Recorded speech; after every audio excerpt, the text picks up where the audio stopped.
যদি গোটেই ঘটনাটোৰ ওপৰত আপোনাক যদি ক'বলৈ যাওঁ তেতিয়াহ'লে এটা কথা উল্লেখ কৰিব লাগিব ৪৮ ঘণ্টাৰ পাছত ৰহস্যৰ অৱসান ঘটিছে বুলি আপুনি উল্লেখ কৰিছে কিন্তু মই ক'ম যে ৰহস্য এতিয়া আংশিকভাৱেহে অৱসান ঘটিছে এতিয়াও বহু ৰহস্য ফাদিল হ'বলৈ আচলতে বাকী আছে কালিৰ দিনটোত নিশাৰ ভাগত জালুকবাৰী আৰক্ষীয়ে হাতীগাঁও আৰক্ষীৰ সহযোগত হাতীগাঁওস্থিত যিগৰাকী তেওঁৰ ভাবী স্বামী নিহাৰজ্যোতি শৰ্মাৰ বাসগৃহত অভিযান চলাইছিল নিহাৰজ্যোতি শৰ্মাৰ বাসগৃহত এইভাৱেই অভিযান চলাইছিল যে নিহাৰজ্যোতিৰ যিটো হোৱাটছএপ সেই হোৱাটছএপত ভাৱনাৰ যিটো হোৱাটছএপ সেই হোৱাটছএপৰ লগইন লাভ কৰিছিল আৰু সেই তথ্য অনুসৰি আৰক্ষীয়ে বাসগৃহত অভিযান চলাইছিল অভিযান চলোৱাটো ডাঙৰ কথা নহয় তাৰ পাছত যেতিয়া সাংবাদিকৰ আগত নিহাৰজ্যোতি শৰ্মাৰ পিতৃ মাতৃয়ে যিকেইটা ভাষ্য কালিৰ দিনটোত প্ৰদান কৰিছে সেই ভাষ্যকেইটাই এতিয়া যথেষ্ট চাঞ্চল্যৰ সৃষ্টি কৰিছে মই এইকেইটা উল্লেখ কৰিব বিচাৰিছোঁ যে ভাৱনা সেইদিনা ঘৰৰ পৰা ওলাই যোৱাৰ আগমুহূৰ্তত বা ঘৰৰ পৰা ওলাই যোৱাৰ পাছত নিহাৰৰ সৈতে ধাৰাবাহিকভাৱে হোৱাটছএপ যোগে তেওঁ সংযুক্ত হৈ আছিল বিভিন্ন ধৰণৰ মেছেজ হৈছিল ফোন যোগে তেওঁলোকৰ কথা বতৰা হৈছিলে নিহাৰে বাৰে বাৰে কৈছিল যে তুমি ঘৰৰ পৰা অকলে ওলাই যাব নালাগে এয়া আমি কোৱা কথা নহয় এয়া নিহাৰজ্যোতিৰ পিতৃ মাতৃয়ে কালিৰ দিনটোত সাংবাদিকৰ সন্মুখত যি ভাষ্য প্ৰদান কৰিছিল সেই ভাষ্যত তেওঁলোকে স্পষ্টভাৱে উল্লেখ কৰিছে এই কথা নিহাৰে বাৰে বাৰে তেওঁক কৈছিল যে তুমি ঘৰৰ পৰা অকলে ওলাই যাব নালাগে হয় মই থৈ আহিম নহ'লে তোমাৰ দেউতাই তোমাক থৈ আহিব কিন্তু সেই কথা আচলতে প্ৰত্যাখ্যান কৰি ভাৱনা নিজেই ওলাই গৈছিল ঘৰৰ পৰা অকলে ঘৰৰ পৰা ওলাই গৈছিলে তাৰ পাছত বাৰে বাৰে আচলতে নিহাৰে তেওঁৰ সৈতে সংযুক্ত হৈ আছিল তেওঁ পালে গ'লে নাই উবেৰ পালেনে নাই এনেবোৰ কথা বতৰা তেওঁলোকক হোৱাটছএপ যোগে চলি আছিলে তেওঁ এটা ভইচ মেছেজ প্ৰেৰণ কৰিছিলে যে মই উবেৰত আহি আছোঁ বুলি এটা ভইচ মেছেজ নিহাৰলৈ প্ৰেৰণ কৰিছিল ভাৱনাই আৰু সেই ভইচ মেছেজটো যেতিয়া নিহাৰে শুনিছিল বা নিহাৰৰ পিতৃ মাতৃয়ে যেতিয়া পিছৰ পৰ্যায়ত শুনিলে তেতিয়া আচলতে সেই বিশেষ ভইচ মেছেজটো উবেৰত বহি থকা যেন লগা নাছিল ক'ৰবাত যেন খোজকাঢ়ি ভাগৰি যোৱাৰ পাছত খোজ কঢ়াৰ পাছত মানুহ এজনৰ কেনেধৰণৰ এটা ভইচ হ'ব পাৰে সেই ধৰণৰ এটা অনুমান কৰা গৈছিলে সেই কথাবোৰ পাছৰ কথা কিন্তু এইকেইটা জনাই থ'ব বিচাৰিছোঁ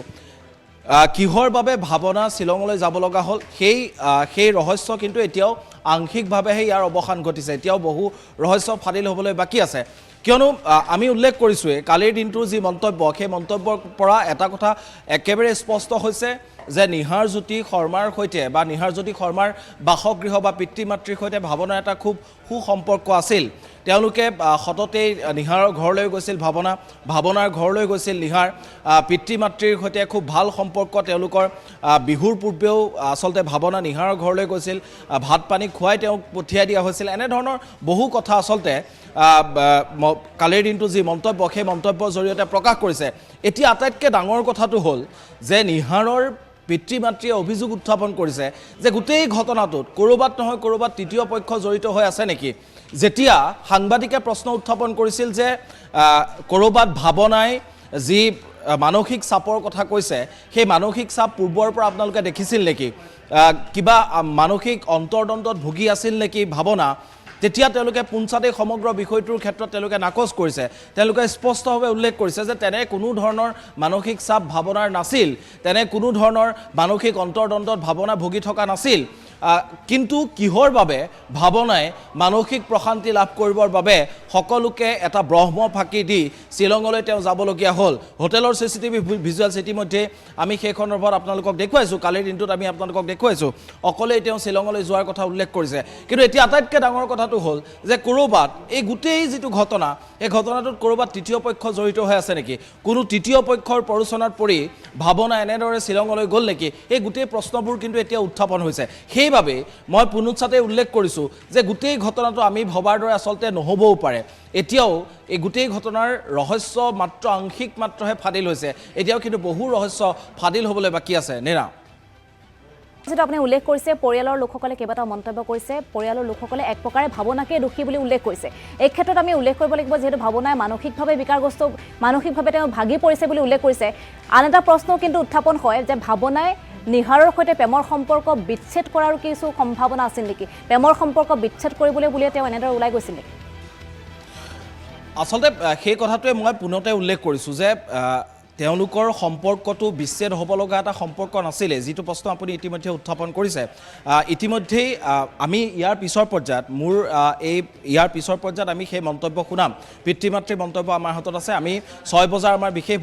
বুলেটিন যোগে এটা বিশেষ প্ৰতিবেদন আমি প্ৰকাশ কৰিছোঁ। সেই প্ৰতিবেদন আমি দৰ্শকলৈ আগবঢ়াম। তেওঁলোকে যি মন্তব্য প্ৰকাশ কৰিছে, তেওঁলোকৰ সম্পৰ্কটো আচলতে বিচ্ছেদ হ'ব লগা তেনেধৰণৰ কোনো কাৰণ নাছিল। আৰু যদিও বা তেনে কোনো ধৰণৰ কাৰণ আছিলে, সেয়া তেওঁলোক দুয়োজনৰ মাজৰ কিছু আছিলে। কিন্তু পিতৃ মাতৃয়ে প্ৰকাশ কৰা অনুসৰি তেওঁলোকৰ দুয়োখন ঘৰৰ মাজত এটা সুদৃঢ় সম্পৰ্ক আছিল। 1, 2ৰে আহ-যাহ দুয়োখন ঘৰতে সঘনাই চলিছিল। বিহুৰ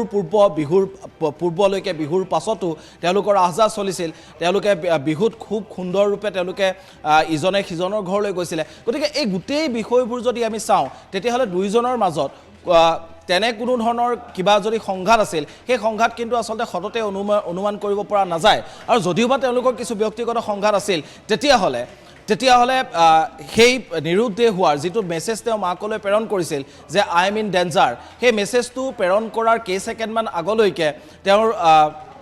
তেওঁৰ ভাবি স্বামীৰ সৈতে হোৱাটছএপ যোগে কথা বতৰা হৈছিল। সেই কথা আমি কোৱা কথা নহয়। আচলতে এই গোটেই কথাখিনি নিহাৰজ্যোতিৰ মাকে ইতিমধ্যে সাংবাদিকৰ আগত প্ৰকাশ কৰিছে। যদি তেনে কোনো বিপদত পৰিছিল, তেতিয়াহ'লে সেই কথাষাৰ পোনছাতে নিহাৰজ্যোতিক কিয় নক'লে, সেই প্ৰশ্ন তেওঁলোকে উত্থাপন কৰিছে। নিহাৰজ্যোতিক লুকোৱাৰ